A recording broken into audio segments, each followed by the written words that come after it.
حضرت ابن مسعود رضی اللہ تعالیٰ عنہ سے روایت ہے کہ رسول اللہ صلی اللہ علیہ وآلہ وسلم نے فرمایا،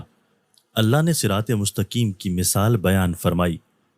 کہ راستے کے دونوں طرف دو دیواریں ہیں، ان میں دروازے کھلے ہوئے ہیں اور دروازوں پر پردے لٹک رہے ہیں۔ راستے کے سرے پر ایک دائی ہے، وہ کہہ رہا ہے سیدھے چلتے جاؤ، ٹیڑھے مت ہونا،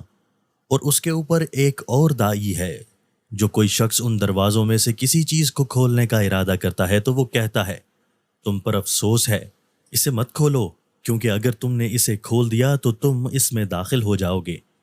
پھر آپ صلی اللہ علیہ وآلہ وسلم نے اس کی وضاحت کرتے ہوئے فرمایا،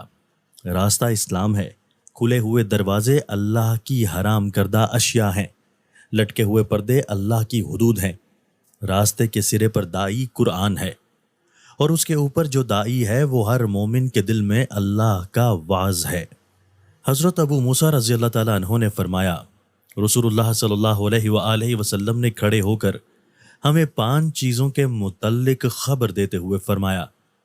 بے شک اللہ سوتا ہے، نہ یہ اس کی شان کے لائق ہے کہ وہ سو جائے، وہ میزان کو اوپر نیچے کرتا رہتا ہے، رات کا عمل دن کے عمل سے پہلے اور دن کا عمل رات کے عمل سے پہلے